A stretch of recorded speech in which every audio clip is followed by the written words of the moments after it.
ओम गणेशाय नमः। ओम गं गणपतये नमः। ओम नमः शिवाय। श्री शिवाय नमस्तुभ्यम।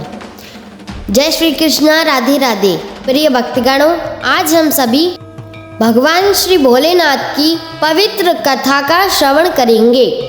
आज आप यह पवित्र मनोवांछित फल देने वाली कथा, सभी कष्टों को हरने वाली व्रत कथा का श्रवण कर रहे हैं, तो कथा को पूरा और आखिरी तक ध्यान से सुनना। कथा को पूरा और ध्यान से सुनने से मनचाहा फल, सुख समृद्धि, धन वैभव की प्राप्ति तथा जीवन के कष्टों का नाश होगा। आप व्रत तथा कथा को अपने मोबाइल पर सबसे पहले पाना चाहते हैं तो चैनल को सब्सक्राइब करके वीडियो को लाइक ज़रूर करें। इस वीडियो में हम पवित्र कथा की विधि, मुहूर्त, महत्व, समय तथा कथा और आरती भी श्रवण करेंगे। तो चलिए बिना विलंब के कथा को प्रारंभ करते हैं। सोमवार के दिन भगवान शिव और माता पार्वती की विधिवत तरह से पूजा की जाती है। त्रिदेवों में से महादेव भक्तों के प्रति काफ़ी दयालु हैं, इसीलिए उन्हें प्रसन्न करना काफ़ी आसान माना जाता है। मान्यताओं के अनुसार सोमवार के दिन भगवान शिव का व्रत रखने से भगवान शिव प्रसन्न होते हैं तथा अपने भक्तों की सभी मनोकामनाएं पूर्ण करते हैं। भगवान शिव के आशीर्वाद से भक्तों को किसी भी प्रकार का भय नहीं होता तथा वे हर मुश्किल से मुक्त होते हैं। शिव जी की कृपा से जीवन में सुख समृद्धि हमेशा बनी रहती है। कुंवारी लड़कियों के लिए भी सोमवार का व्रत रखना लाभदायक माना गया है। आप अगर यह सोमवार का व्रत रख रहे हैं तो यहाँ इस वीडियो में पूजा विधि, आरती, महत्व और कथा जानिए।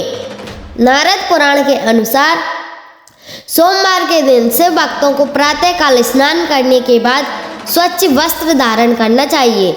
इसके बाद भगवान शिव और माता पार्वती को स्मरण करके व्रत का संकल्प लेना चाहिए। व्रत का संकल्प लेने के बाद शिव जी को जल और बेलपत्र चढ़ाएं और भगवान शिव के साथ संपूर्ण शिव परिवार की पूजा करें। पूजा करने के बाद कथा सुने और आरती करने के बाद घर के सदस्यों में प्रसाद बांटें। तो चलिए प्रिय भक्तगण, अब हम सोमवार व्रत कथा का महत्व भी जानते हैं। हिंदू वेद और पुराणों के अनुसार सोमवार के दिन जो भक्त शिव शंभू की पूजा करता है वह हर प्रकार की समस्याओं से दूर रहता है। शिव जी की उपासना करने से घर में माता लक्ष्मी की कृपा हमेशा बनी रहती है। आर्थिक समस्याओं से भी शिव के भक्तों को छुटकारा मिलता है। सोमवार व्रत कथा। एक शहर में एक साहूकार रहता था जिसे किसी भी चीज़ की कमी नहीं थी। हर तरह से परिपूर्ण होने के बाद भी वह हमेशा परेशान रहा करता था। ऐसा इसलिए क्योंकि उसकी कोई संतान नहीं थी। संतान प्राप्ति के लिए वह सोमवार का व्रत रखता था और शिव मंदिर जाकर शिव पार्वती की पूजा करता था। साहूकार की भक्ति देखकर माँ पार्वती खुश हो गई और उन्होंने भगवान शिव से साहूकार की इच्छा पूरी करने के लिए कहा। तब भगवान शिव ने माता पार्वती को यह समझाया कि हर किसी को उसके कर्मों का फल मिलता है जो उसे भोगना ही पड़ता है। भगवान शिव के समझाने पर माता पार्वती नहीं मानी और उन्होंने वापस भगवान शिव से साहूकार की इच्छा पूरी करने के लिए कहा। माँ पार्वती की वजह से भगवान शिव ने साहूकार को पुत्र का वरदान दिया, लेकिन उस पुत्र की उम्र सिर्फ 12 वर्ष की ही रही। पुत्र पाकर भी साहूकार खुश नहीं था, लेकिन उसने शिव जी की भक्ति करना नहीं छोड़ा। कुछ समय के बाद साहूकार का बेटा हुआ। जब साहूकार का बेटा 11 वर्ष का हो गया था तब उसे पढ़ने के लिए काशी भेज दिया गया था। साहूकार ने अपने बेटे के साथ उसके मामा को भी ढेर सारा धन देकर भेज दिया था। साहूकार ने कहा था कि रास्ते में ब्राह्मणों को भोजन करवाना और यज्ञ करवाना, साथ ही ब्राह्मणों को दान दक्षिणा भी देते जाना। साहूकार की बात मानकर मामा और भांजे काशी की ओर चल पड़े। रास्ते में उन्हें जो भी ब्राह्मण मिलता वे उसे भोजन करवाते और दक्षिणा देते। रास्ते में मामा और भांजे को एक राज्य मिला जहाँ कि राजा की बेटी की शादी हो रही थी। राजा की बेटी की शादी जिस राजकुमार के साथ हो रही थी वह एक आंख से काना था और यह बात राजा को नहीं पता थी। मामा और भांजे को राजकुमार का पिता मिला जो उन्हें अपने साथ ले गया। साहूकार के बेटे को देखकर उसने एक चाल चली और अपने बेटे की जगह साहूकार के बेटे को दूल्हा बनाकर विवाह करने के लिए भेज दिया। साहूकार का बेटा बहुत ईमानदार था और उसने राजकुमारी की चुन्नी के पल्ले पर लिखा कि उसकी शादी साहूकार के पुत्र से हुई है, लेकिन उसको जिस राजकुमार के साथ भेजा जाएगा वह एक आंख से काना है। राजकुमारी ने यह बात जानकर यह बात अपने माता पिता को भी बता दी। राजा ने अपनी बेटी को विदा नहीं किया, जिस वजह से बारात वापस गई। यह सब होने के बाद साहूकार का बेटा और उसका मामा काशी की ओर निकल गए। काशी पहुंचकर उन्होंने यज्ञ करवाया। जिस दिन साहूकार के बेटे की उम्र 12 साल की हुई उस दिन भी यज्ञ रखा गया था। यज्ञ के दौरान साहूकार के बेटे ने अपने मामा से कहा कि उसका स्वास्थ्य ठीक नहीं है, इसलिए वे अंदर जाकर सोने लगा। शिव जी के वरदानुसार जब साहूकार का बेटे आराम कर रहा था तभी उसके प्राण निकल गए। जब मामा को पता चला कि उसके भांजे की मृत्यु हो गई है तो वह विलाप करने लगा। उसी समय भगवान शिव और माता पार्वती वहीं मौजूद थे। रोने की आवाज़ सुनकर माता पार्वती ने कहा कि उनसे यह आवाज़ सहन नहीं हो रही है। उन्होंने शिव जी से प्रार्थना की कि वह व्यक्ति के दुख दूर कर दे। जब भगवान शिव उस व्यक्ति के पास पहुँचे तब उन्होंने मृत भांजे को देखकर पहचान लिया कि यह वही साहूकार का बेटा है। उन्होंने कहा था कि अब साहूकार के बेटे की उम्र 12 वर्ष की हो गई है, इसीलिए इसके प्राण निकल गए। महादेव की बात सुनकर माता पार्वती ने उनसे कहा कि वह इस बालक को पुनर्जीवित कर दे, नहीं तो इसके माता पिता भी इसकी दर्द को सहन नहीं कर पाएंगे।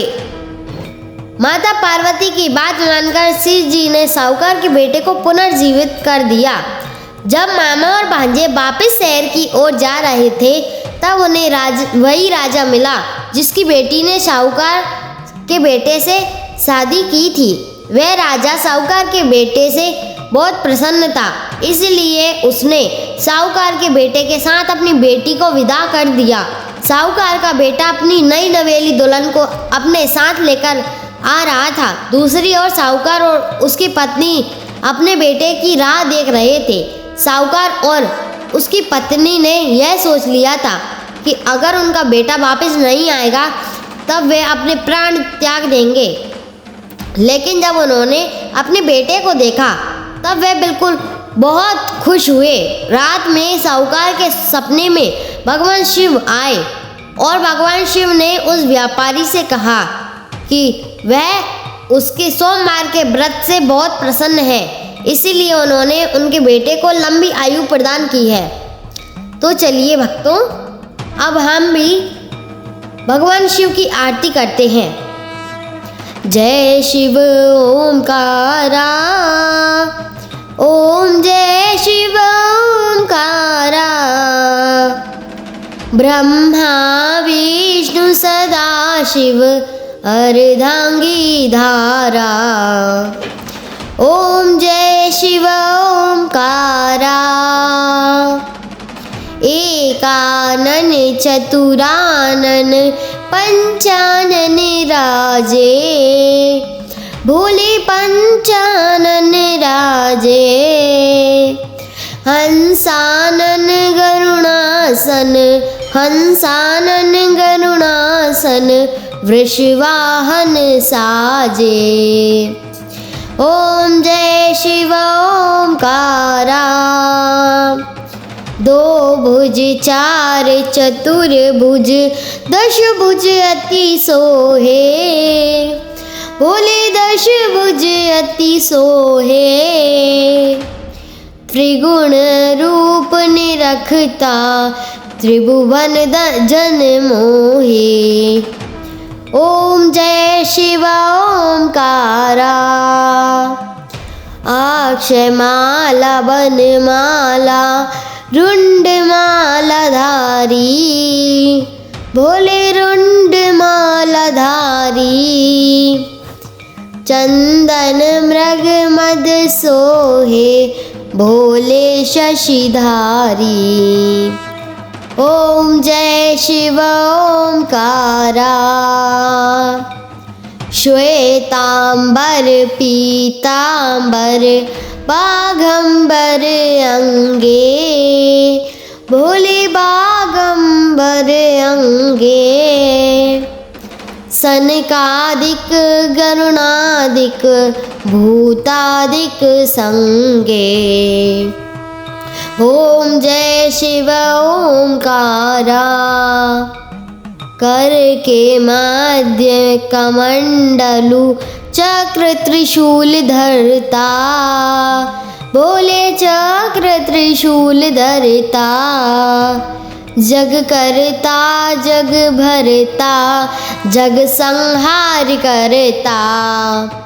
ओम जय शिव ओमकारा, ब्रह्मा विष्णु सदा शिव जानत अविवेका, भोले जानत अविवेका। प्रणवाक्षर मध्य ये तीनों एका। ओम जय शिव ओमकारा, काशी में विश्वनाथ विराजत नंदी ब्रह्मचारी, बोले नंदी ब्रह्मचारी। नितुटी भोग लगावत महिमाति भारी। ओम जय शिव ओमकारा, त्रिगुण शिव जी की आरती जो कोई नर गावे, बोले जो कोई नर गावे। कहत शिवानंद स्वामी मनोवांछित फल पावे। ओम जय शिव ओमकारा, जय शिव ओमकारा, बोले भज शिव ओमकारा। ब्रह्मा विष्णु सदा शिव, बोले भोलेनाथ महाशिव अर्धांगी धारा। ओम जय शिव ओमकारा। ओम नमः शिवाय, श्री शिवाय नमस्तुभ्यम। उम्मीद है प्रिय भक्तगणों आप सभी को यह कथा पसंद आई होगी। अगर आप इसी तरह की पौराणिक व्रत कथाएं सबसे पहले अपने मोबाइल पर पाना चाहते हैं तो वीडियो को लाइक और चैनल को सब्सक्राइब करके कमेंट्स में हर हर महादेव लिख दीजिएगा।